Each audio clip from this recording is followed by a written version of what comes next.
சந்தோஷம் மெய்ஞானம் வளர்ப்போம், ஆரோக்கிய யுகம் அமைப்போம்.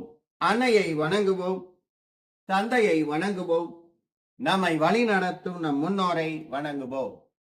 ஆரோக்கிய யுகம் அமைக்கிறதுல கடந்த 2 தினங்களாக இல்லம் தோறும் யோகா, தினம் ஒரு யோகா அப்படிங்கிற தலைப்புல அன்றாட வாழ்க்கையில செய்யக்கூடிய ஒவ்வொரு நிகழ்வுகளுக்கு இடையில 1 நிமிடம் ஒதுக்கி யோக பயிற்சியை செய்து உங்கள் ஆரோக்கியத்தை எப்படி பாதுகாத்துக் கொள்ளலாம் அப்படிங்கிறத காணொலியா வெளியிட்டு வரேன். அதை பார்த்து நீங்க எல்லாரும் பயிற்சி செய்வீங்கிற நம்பிக்கையோட இன்றைக்கு 3வது காணொலியை உங்களுக்கு வெளியிட போறேன். முதல் 2 காணொலி படுக்கையில இருந்து எந்திருக்கும் போதே கண் பயிற்சி செஞ்சு மூளையை சுறுசுறுப்பா வச்சுக்கலாம். சூரிய நமஸ்கார பயிற்சி முறையில படுக்கையை விட்டு எந்திருந்து உடம்ப சுறுசுறுப்பா வச்சுக்கலாம் அப்படின்னு உங்களுக்கு காணொலியா வெளியிட்டேன். அதை பார்த்து நிச்சயம் அதே மாதிரி செஞ்சிருப்பீங்கிற நம்பிக்கையோட இன்னைக்கு 3வது காணொலிய உங்களுக்கு வெளியிட போறேன். இந்த பயிற்சி என்ன அப்படின்னு பாத்தீங்கன்னா கபாலபதி. அதாவது நாம படுக்கையை விட்டு எழுந்த உடனேயே கழிவறைக்கு சென்று பல் துலக்குவோம். அப்படி பல் துலக்கும் போது என்ன பண்ணுவோம்னா கைய மணிக்கட்டு வரைக்கும் நினைச்சுக்குவோம், முகத்தை அலம்பிப்போம், காலை கணுக்கால் வரைக்கும் நினைச்சுக்குவோம். அப்படி அரைகுறையா உடம்ப தண்ணியில நினைச்சுக்கிறதுனால உடம்புல சூடு கிளம்பிரும். அதாவது ஒரு சூடான பாத்திரத்துல தண்ணியை தெளிச்சா எப்படி அந்த பாத்திரம் கருப்பு கருப்பா ஆகி அசிங்கமா ஆயிருமோ, அது மாதிரி நாம அரைகுறையா உடம்ப நினைக்கும் போது என்ன ஆகும்னா உடம்புல சூட்டை கிளப்பி விட்டுரும். அந்த சூட்டை கிளப்பி விட்ட உடனே என்ன ஆகும், பல் துலக்கிட்டு நாம வீட்டுக்குள்ள போன உடனே யார் மேலேயாவது தேவையில்லாம நமக்கு கோபம் ஏற்படும். அந்த கோபம் ஏன் வந்ததுன்னா அந்த சூட்டை தணிக்கிறதுக்காகத்தான் வந்தது. அதுக்கப்புறம் நாம அது புரியாம என்ன செய்வோம்னா தேவையில்லாம காலையில உன் மேல கோபப்பட்டுட்டேன் அப்படின்னு நாம போய் அவங்கள சமாதானப்படுத்துவோம். அந்த காலத்துலனா என்ன பண்ணுவாங்கன்னா பல் துலக்கிறதுக்கு மலம் கழிக்கிறதுக்கு ஆற்றங்கரை ஓரமா நடந்து போய் மலம் கழிச்சுட்டு பல் துலக்கிட்டு அப்படியே ஆத்தங்கரையில குளிச்சுட்டு வருவாங்க. இன்னைக்கு அதுக்கெல்லாம் வாய்ப்பு இல்லை. நாம ஒரு பெட்ரூம், அதுல அட்டாச் பாத்ரூம், அதுக்குள்ள வாழ்றோம். அதே மாதிரி காலையில உடனே குளிக்கிற பழக்கமும் நமக்கு இல்லை. அப்ப அரைகுறையா இப்படி உடம்ப தண்ணியில நினைக்கும் போது என்ன ஆகும், சூட்டை கிளப்பிடும். அப்ப நமக்கு ஒவ்வாமை ஏற்படும். இந்த ஒவ்வாமைங்கிறது எப்பெல்லாம் ஏற்படும் அப்படின்னு பாத்தீங்கன்னா ஒரு காணக்கூடாத காட்சியை பார்க்கும்போது ஒவ்வாமை ஏற்படும். சில மனிதர்களை பார்க்கும்போது ஒவ்வாமை ஏற்படும். சில உணவுகளை உண்ணும் போது ஒவ்வாமை ஏற்படும். சீதோஷண நிலை மாறும்போது ஒவ்வாமை ஏற்படும். சில நறுமணங்களை நுகரும் போது ஒவ்வாமை ஏற்படும். அதாவது ஐம்புலன்களால் உணரப்படும் உணர்வுகளில் ஏதாவது ஒன்று நமக்கு ஏற்புடையதாக இல்லாமல் இருந்தால் நமக்கு உடனடியாக ஒவ்வாமை ஏற்படும்.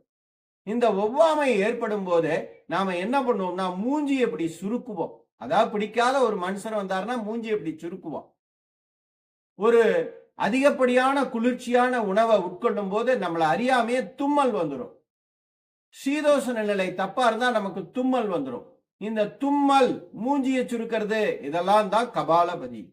அப்ப இந்த கபாலபதிங்கிற பயிற்சிய உங்க எல்லாருக்கும் தெரியும். ஆனா நீங்க எங்க செஞ்சிருப்பீங்க, பிராணாயாமம் பண்றதுக்கு முன்னால மட்டும்தான் செஞ்சிருப்பீங்க.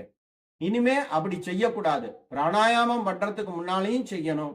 எப்பெல்லாம் ஒவ்வாமை ஏற்பட்டதா உணர்றீங்களோ அப்பையும் செய்யணும். அப்பதான் உங்களுடைய உடல் ஆரோக்கியத்தை முழுமையாக பாதுகாத்து கொள்ள முடியும். இப்ப நான் சொன்ன மாதிரி காலையில நீங்க கை காலு மூஞ்சிய மாத்திரம் நினைச்சுட்ட உடனே என்ன ஆகும், உடம்புல சூட்டை கிளப்பிரும்.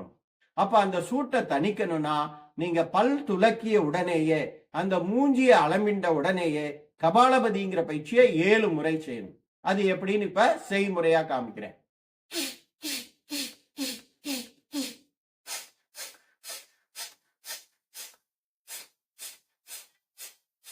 இது மாதிரி மூக்கு சிந்தனம்.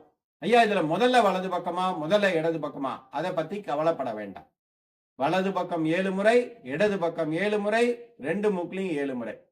அதுக்கப்புறம் என்னென்ன அன்றாட வாழ்க்கையில எப்பெல்லாம் உங்களுக்கு ஒவ்வாமை ஏற்பட்டதா நீங்க உணர்றீங்களோ அப்பெல்லாம் 1 முறை கபாலபதி செய்யணும். ஒரு டவலை கையில வச்சுக்கலாம், இப்படி வச்சுட்டு அப்படி மூக்கு சிந்தலாம். நீங்க மூக்கு சிந்தலனா தும்மல் வந்திருக்கும். ஆனா நாம சபை நாகரிகம் கருதி தும்மறது கிடையாது. எப்ப உடலின் மொழிய நாம அதனுடைய ஆர்டரை ஒபே பண்ணலையோ அப்ப நம்ம உடம்புல நோய் ஏற்பட்டு விடும். இதுதான் நோய் நாடி, நோய் முதல் நாடிங்கிறத நாம புரிஞ்சுக்கணும். அப்ப நிச்சயம் உங்களை ஒவ்வாமையிலிருந்து பாதுகாத்துக்கணும்னா கபாலபதி செய்ய வேண்டும் அப்படிங்கிறத உணர்ந்து காலையில் பல் துலக்கியுடன் முகம் கழுவியுடன் 7 முறை கபாலபதி செய்வேன். அதே போல் எனக்கு எப்பொழுதெல்லாம் ஒவ்வாமை ஏற்படுகிறதோ அப்பொழுதெல்லாம் 1 முறை கபாலபதி செய்வேன். இப்படியும் செய்யலாம். இப்படி செஞ்சு உங்களுடைய உடல் ஆரோக்கியத்தை பாதுகாத்துக் கொள்வேன் அப்படின்னு உறுதிமொழி எடுத்துக்கோ. இதே போல் ஒவ்வொரு நாளும் ஒவ்வொரு தகவலை அறிந்து அந்த தகவலில் கூறிய பயிற்சிகளை முறையாக நம் வாழ்நாளில் கடைபிடித்து ஆரோக்கிய யுகம் அமைப்போம் என உறுதிமொழி எடுத்துக் கொள்வோம். நாளை மீண்டும் ஒரு புதிய பயிற்சியுடன் சந்திப்போம். சந்தோஷம்.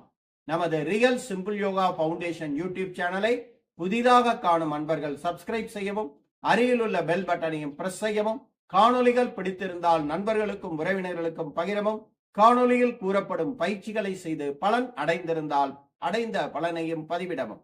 என்னுடன் இணைந்து தினமும் முறையான ஆசனம், முறையான பிராணாயாமம், முறையான தியான பயிற்சிகளை மேற்கொண்டு உங்கள் உடல் ஆரோக்கியம், மன ஆரோக்கியம், செயல் ஆரோக்கியத்தை பாதுகாத்துக் கொள்ளுமாறு வேண்டிக் கொள்கிறேன். மேலும் நமது பயிற்சி மையத்தில் அங்கத்தினராக இணைந்து கொள்ள விரும்பினால் ஜாயின் பட்டனை கிளிக் செய்து அங்கத்தினராக இணைந்து கொள்ளலாம். அங்கத்தினராக இணைந்து கொள்பவர்களுக்கு ஒவ்வொரு மாதமும் 3வது ஞாயிற்றுக்கிழமை, 4வது ஞாயிற்றுக்கிழமை ஆகிய 2 நாட்கள் ஆன்லைன் மூலமாக கட்டணமில்லாமல் உங்களுக்கு தேவையான யோக பயிற்சிகள் கற்றுத்தரப்படும். மற்றும் நமது பயிற்சி மையத்தின் சார்பாக தினமும் நீங்கள் விரும்பும் நேரத்தில் தனிப்பட்ட முறையில் ஆண் பெண் இருபாலருக்கும் தனித்தனியாக ஆன்லைன் மூலமாக பயிற்சிகள் கற்றுத்தரப்படும். நமது பயிற்சி மையத்தில் 3 நாள் தங்கி பயிற்சி பெறும் வாய்ப்பும் உள்ளது. உணவும் இடமும் இங்கேயே வழங்கப்படும்.